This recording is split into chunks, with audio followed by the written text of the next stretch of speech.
ये बातें बहुत तेज उभरी थी और जब रिजल्ट आए तो एकदम बाजी पलट गई, क्योंकि एक तरफा जीत थी फिर से और बढ़ती हुई जीत थी और नरेंद्र मोदी के सपोर्ट में देश की पूरी जनता खड़ी हुई दिख रही थी।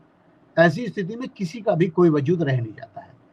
दूसरी बात, भारतीय जनता पार्टी है इस समय। इस पर अगर किसी को कोई शक हो रहा हो तो मैं नहीं जानता, मुझे कोई शक नहीं है। भारतीय जनता पार्टी नहीं है, नरेंद्र मोदी की पार्टी है, ये भी जान लीजिए। वो नरेंद्र मोदी की पार्टी है 2014 के बाद से जो बनती रही आज की डेट में नरेंद्र मोदी एकमेव उसके सशक्त नेता हैं और उन्हीं के आधार पर वो पार्टी चल रही है। जो वो चाहते हैं, जैसा वो चाहते हैं, जो वो करना चाहते हैं, जैसा वो करना सोचते हैं, वो सब वही कर रहे हैं। गुजरात में पूरी पूरी पार्टी बदल दी जाती है, 40 के 40 मंत्री हटा दिए जाते हैं, कहीं कोई सांस भी नहीं लेता है। सोचिए, 40 मंत्री एक साथ हटा दिए जाते हैं और बदल दिए जाते हैं, चीफ मिनिस्टर बदला जाता है, कोई सांस नहीं लेता है। मतलब मुख्यमंत्री को उप मुख्यमंत्री का पद दे करके यही फडणवीस, जिनका कोई नाम भी नहीं जानता था, इन फडणवीस को लाया गया, चीफ मिनिस्टर बनाया गया महाराष्ट्र में और आज की डेट में उप मुख्यमंत्री। तो आप सोचिए ना कि ये कैसे हो सकता है कि कोई बोलता भी नहीं है। और ये तो होना ही था। गडकरी बोले, राजनाथ सिंह बोले, आज गडकरी के साथ हुआ है, कल राजनाथ सिंह जी के साथ भी होगा, ये भी तय जानिए। अब ये है कि वो कितनी देर में होता है, कब होता है, टाइमिंग क्या है। निश्चित तौर पर राजनाथ सिंह बड़े शांत रहने वाले व्यक्ति है, लेकिन बीते दिनों में दोनों लोगों ने एक साथ वक्तव्य दिए थे और उन वक्तव्यों का असर इंतजार हो रहा था। अगर किसी को नहीं इंतजार था तो मैं नहीं जानता, मुझे इंतजार था कि कब है और कैसे होने वाला है, और गडकरी गए। लेकिन इसके अलावा भी नाम याद रखिए, जितने हमने पहले नाम याद किए थे, जिसमें रविशंकर प्रसाद से लेकर के और शहनवाज हुसैन से लेकर बहुत सारे लोग, ऐसे एक नाम तो है नहीं।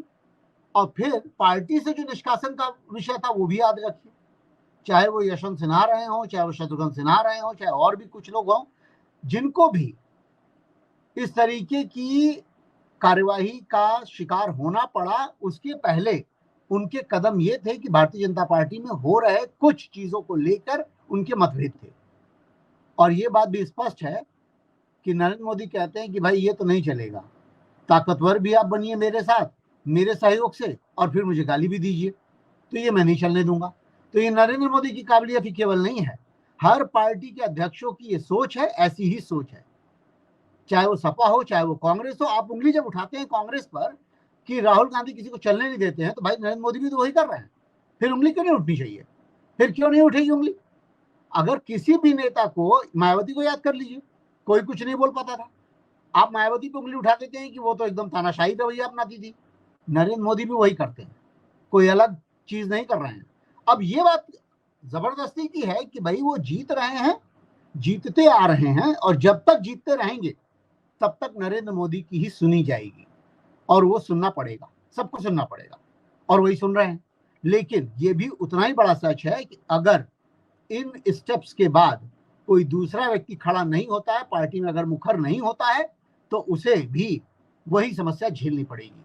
कांग्रेस में आप याद करिए, ये 26 और 36 इनके जो नाम आते हैं, जिसमें कपिल सिब्बल से लेकर के दुनिया भर के नेताओं के नाम आते हैं, ये क्या है, ये सारे के सारे वो हैं जो कांग्रेस के भीतर लोकतंत्रात्मक तरीके से विरोध जताते हैं।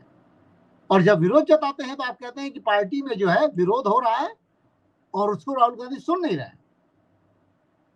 जब विरोध होता है तो लोग ये कहते हैं कि समाजवादी पार्टी में मिस्टर अखिलेश यादव सुन नहीं रहे हैं। यहां भी तो वही हो रहा है, इसको कैसे हम देखा कर रहे हैं और किस तरीके से आप सोच रहे हैं। नितिन गडकरी बहुत अच्छे हैं, याद करिए, अटल बिहारी बहुत अच्छे हैं, लेकिन कोई सपोर्ट में नहीं आ रहा था, 13 दिन में सरकार गिर गई थी। नितिन गडकरी बहुत अच्छे हैं अगर उस पार्टी में, और अगर इस पार्टी को जरूरत पड़ेगी, मान लीजिए आन पड़ी 2024 में, ऐसी परिस्थितियां बन भी रही हैं, और अगर ये बन गई तो फिर कौन नाम लेवा होगा।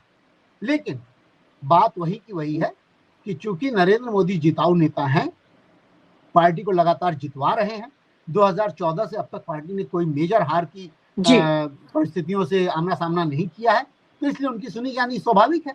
और जहां पर अमित शाह और मुख्यमंत्री योगी आदित्यनाथ की बात है, यहां भी रास्ता कैसी चलेगी, क्योंकि योगी का भी चेहरा उतना ही बड़ा है उत्तर प्रदेश में जितना केंद्र में नरेंद्र मोदी का। और आप हमसे जुड़े रहने के लिए सब्सक्राइब करें YouTube पर, फॉलो करें Twitter पर और लाइक करें Facebook पर। और ज्यादा जानकारी के लिए आपको टाइप करना होगा सिर्फ न्यूज नशा।